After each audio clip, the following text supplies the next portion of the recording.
shakers, 2 mittens on a string, ham and eggs. They really are 2 peas in a pod, said Chester's mother. Looks like it, said Chester's father. In spring, Chester and Wilson shared the same umbrella. In winter, they never threw snowballs at each other. In fall, they raked leaves together. And in summer, they reminded each other to wear sunscreen so they wouldn't burn. Chester and Wilson. Wilson and Chester. That's the way it was. And then Lily moved into the neighborhood. I'm Lily. I am the queen. I like everything. Lily had her own way of doing things. She wore band-aids all over her arms and legs to look brave. She talked backwards to herself sometimes so no one would know what she was saying. Ma, you do. And she never left the house without one of her nifty disguises. Alright, I'm gonna open this because Lily waved at all the cars that passed by, even if she didn't know who was in them. And she always carried a loaded squirt gun in her back pocket, just in case. She definitely has a mind of her own, said Chester. That's one way to put it, said Wilson. When Lily asked Chester and Wilson to play, they said they were busy. When she called them up on the phone, they disguised their voices and said they weren't home. If Lily was walking on one side of the street, Chester and Wilson crossed to the other and hid. She's something else, said Chester. Looks like it, said Wilson. One day, while Chester and Wilson were practicing their hand signals, some older boys rode by, popping wheelies. They circled Chester and Wilson and yelled personal remarks. Chester and Wilson didn't know what to do. Just when they were about to give up hope, a fierce-looking cat with horrible fangs jumped out of the bushes and frightened the older boys away. Are you who I think you are? Chester asked the cat. Of course, the cat replied. Thank you, Lily, said Chester. You're welcome, Chester, said Lily. Thank you, Lily, said Wilson. You're welcome, Wilson, said Lily. I'm glad you were wearing a disguise, said Chester. And I'm glad you had your squirt gun, said Wilson. I always do, said Lily, just in case.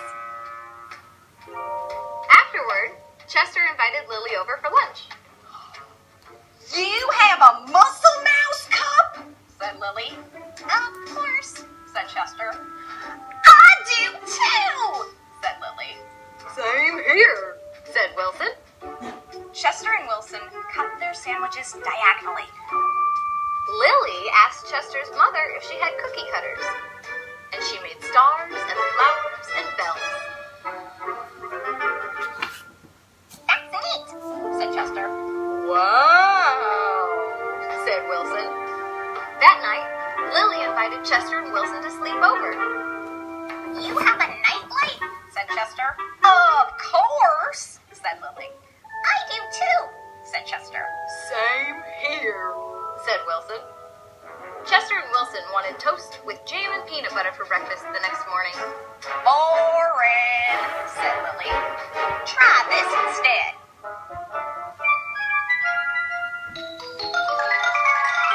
This is good, said Chester. Wow, said Wilson. After that, when Lily asked Chester and Wilson to play, they said yes. When she called them up on the phone, they had pleasant conversations. And if Lily was walking on one side of the street, Chester and Wilson waved and ran to catch up with her. Chester and Wilson taught Lily hand signals. And she taught them how to pop wheelies.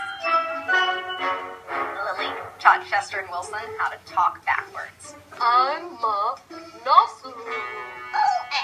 And they taught her how to double knot her shoes.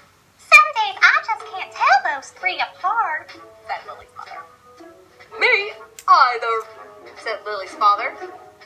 Chester and Wilson and Lily. Lily and Wilson and Chester. That's the way it was.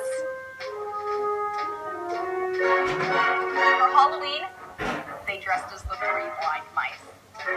For Christmas, Lily gave Chester and Wilson nifty disguises. And they gave her a box of multicolored shoelaces, extra long for double knotting. They loved to go on picnics.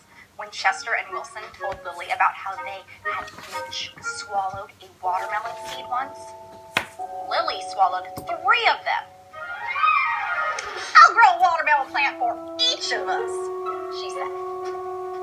In spring, Chester and Wilson and Lily shared the same umbrella. In winter, they never threw snowballs at each other. In fall, they raked leaves together. And in summer, they reminded each other to wear sunscreen so they wouldn't burn. Chester and Wilson and Lily. Lily and Wilson and Chester. That's the way it was. And then Victor moved into the neighborhood.